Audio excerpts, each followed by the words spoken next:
Magandang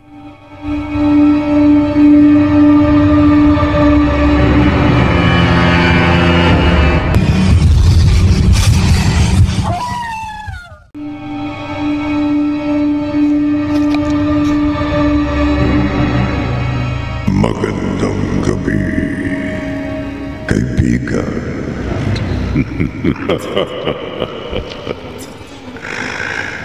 Kagabi, nagtalo si Jason at Lorna dahil kay Rigor.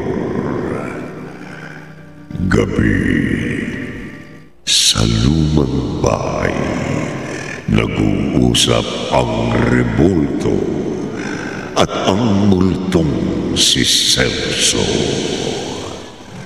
Sa bahay ni Rigor, kinumpronta siya ni Lorna na ikinagalit nito. Narito ang ikalima at huling bahagi ng ating tampok na kwento sa linggong ito na pinamagatang Rebulto, sa isa na namang gabi ng lagi.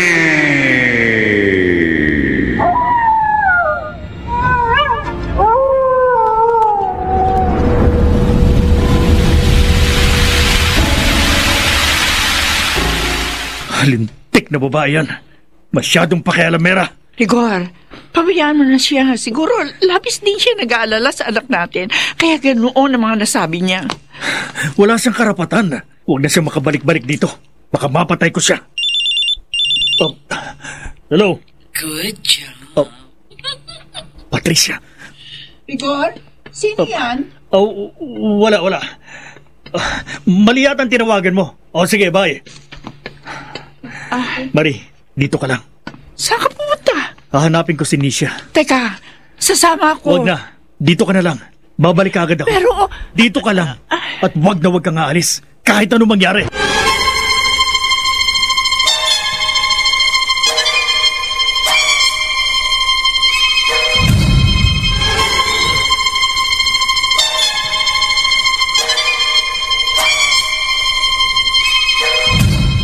Bakit bigla mong in-off ang cellphone mo? Nasa harap ko si Marie. Hindi ka dapat tumawag. Takot ka pala sa asawa mo. Akala ko pa naman, ikaw ang hari sa bahay niyo. Mali pala ako. Nasa ilalim ka rin pala ng saya niya. Naging insulto ka ba? Hindi naman. Ay, naku, Rigor. Nainip na ako. Ayoko na maghintay ng matagal. Hindi ganun kadaling gawin ang mga balak natin. Pero malapit na. Kailan yun? Unting sandali na lang at hindi magtatagal. Mapapasa atin ang pera. Yes, sir. Sa oras na mawala sila. Ang aking mag-ina. Yes, sir. Kape.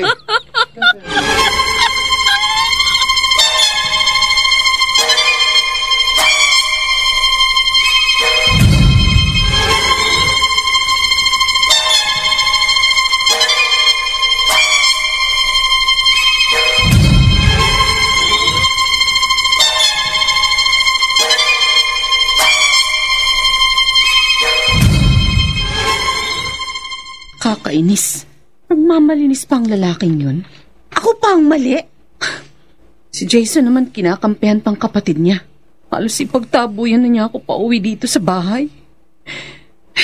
Ano bang dapat kong gawin ngayon? Alam ko na. Tatawagan ko si Tito Manolo. Siya lang ang makakatulong sa amin. Tama. Sana siya mismo ang sumagot.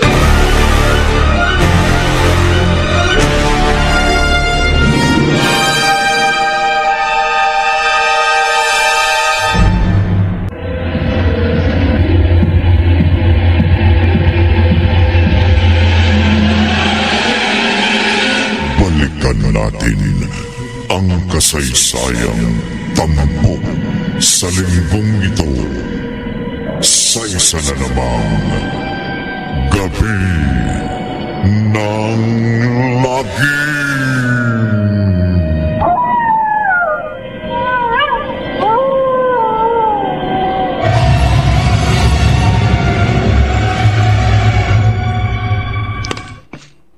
si Rigor. Nasaan kaya ang lalaking yun? Hindi man naman tumawag. Naku, Diyos ko, ano ba gagawin ko? Ano yun? Parang galing sa labas ng pinto. Teka, titingnan ko. Ano? Oh! Diyos ko po! Hindi! Oh, na. Nisha! Susunod, babae. Boses sa'yo. Ikaw na! Yan ang Rigor na walang kamay! Hayop ka! Pinatay mo ang anak ko! Pinatay mo! Nisha! Anak ko! Father Manolo! Father ang anak ko! Ano nangyari sa kanya? Pinatay niya ang anak ko! Pinatay ng kampo ng Diablo! Oh, Diyos ko.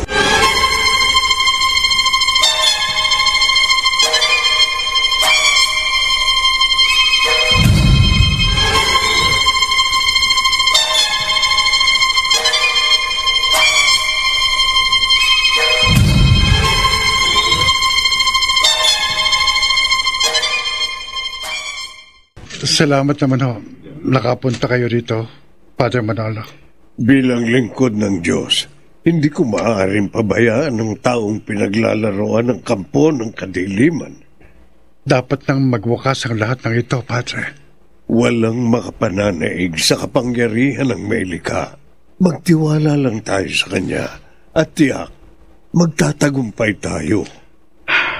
At tutulungan mo ko, Jason. Ililigtas natin ang sambayang ito laban sa kampo ng Diablo.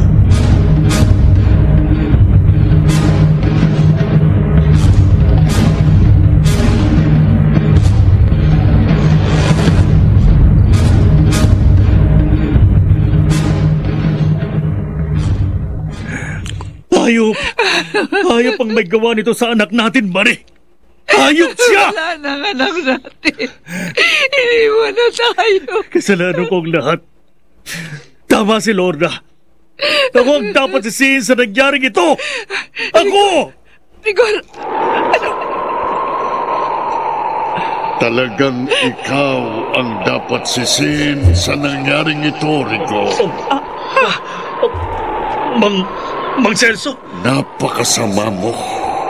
Nagawa mong ipahamak ang anak mo dahil sa iyong kasakiman. Kilala mo siya, Rigor? Ako ang dating katiwala sa bahay nito na pinatay ng kanyang sakim na ama. Wala kayong pinagkaiba, Rigor. Sakim ka rin katulad niya. Huwag kang maniwala sa kanya, Mari. Sinungaling siya. Walang dahilan para magsinungaling ako. Isa na lamang akong kaluluwa. Ikaw ang sinungaling. Ikaw, Rigor. Ikaw! Rigor, anong ibig niyo sabihin? Magtapat ka! Anong sinasabi ng kaluluwang yon? Ano?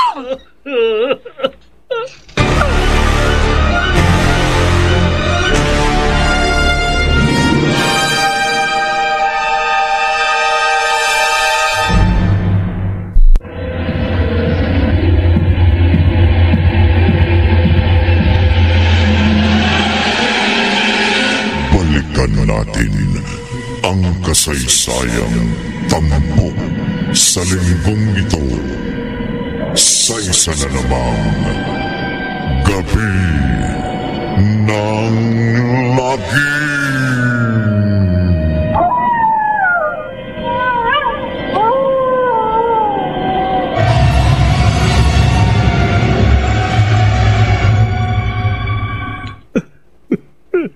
Sige, kuya. Magsalita ka. Makikinig kami. Alam kong walang kapatawaran ang ginawa ko. Nagawa ko ipahabag ang pamilya ko. Dahil sa pagkagaman ko sa pera. At sa pagkahumaling ko sa isang babae. Rigor, ano ba sinasabi mo? Malaki ang makukuha ko sa inyong dalawa ni Nisha.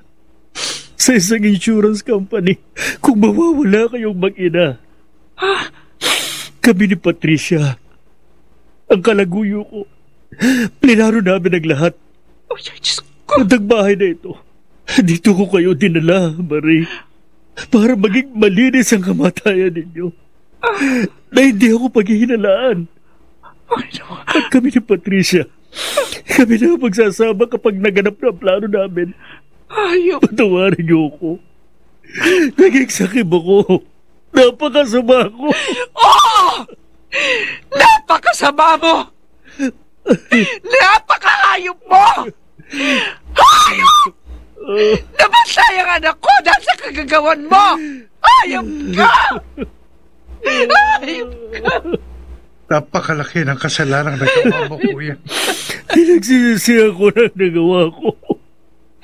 Pinagsisisihan ko na!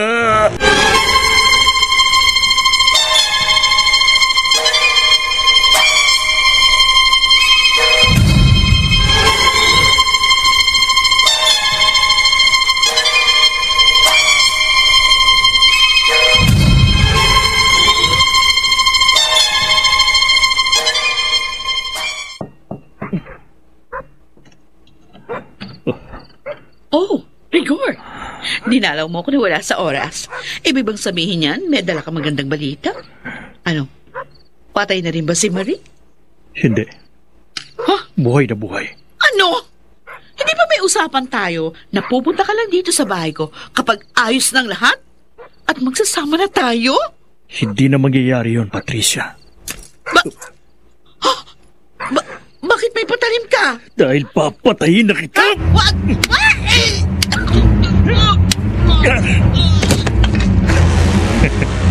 Patay ka na. Patay ka na. At may pera na ako. Mayaman na ako! Mayaman na ako! Patay ka na! Patay ka na!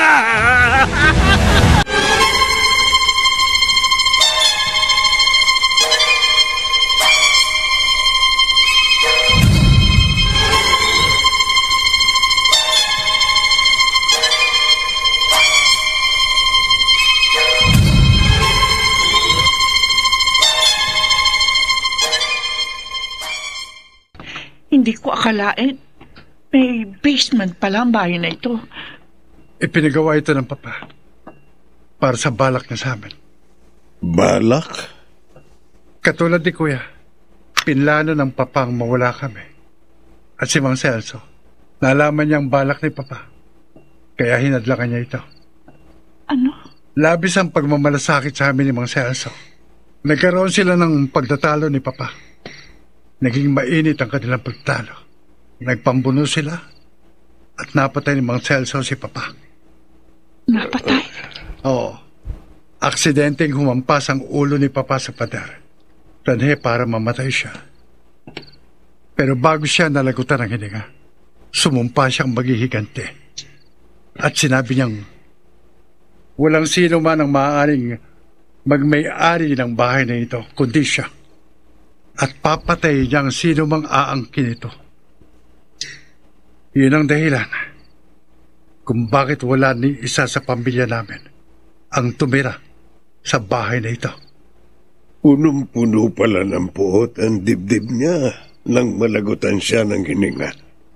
Oo, Padre Manolo. Ang Aribulto, anong kaugnayan niya dito? Paano napapakilos ni Papa Aribultong yon? Ang rebultong yon, ang imaheng sinasamba ni Papa, nakawangis ng isang dyablo. Siguro, ginamit din siya ni Satanas para makapaminsala ng tao. Bakit putol ang kanyang kamay?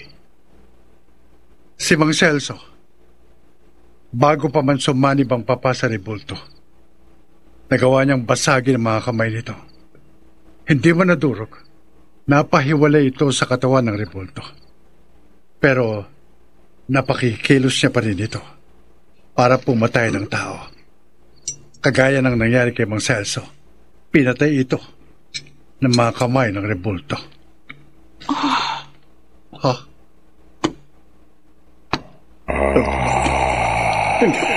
Narito na siya. Magsihanda kayo.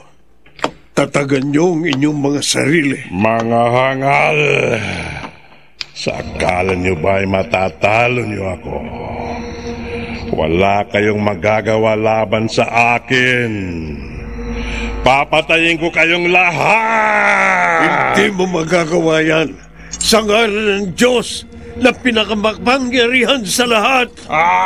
Kahangalan! Panginoon, puksain mo po ang kampo ng diablong nasa aming harapan.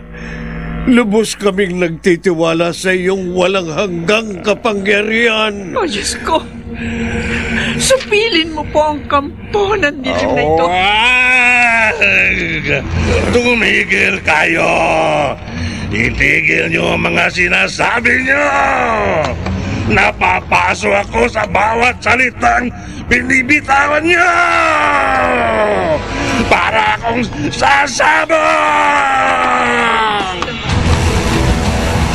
Diyos na makapangyarihan sa lahat, ibaling mo sa kanyang pinanggalingan ang kampo ng dilim na ito.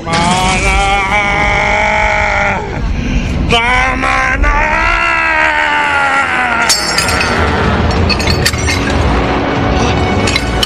Sumabog ang rebulto at nagkapira-piraso. Padre Manolo, Nagtagumpay tayo. Sinupil ng Panginoon ang kampo ng kadiliman. Hindi tayo pinabayaan ng Diyos.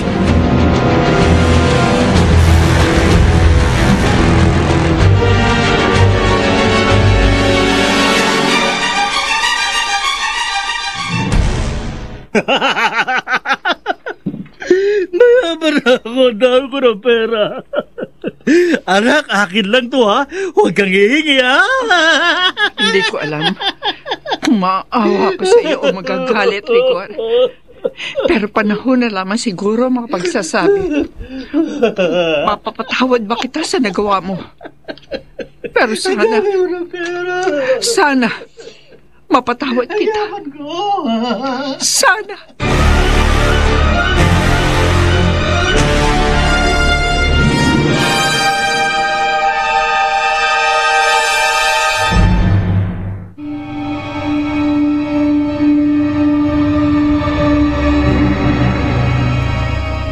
Kaibigan, tandaan mo, hindi magbubunga ng mabuti ang kasakiman dahil ang laging kabayaran nito ay kapahamakan. Dito natatapos ang ating tampok na kwento sa linggong ito.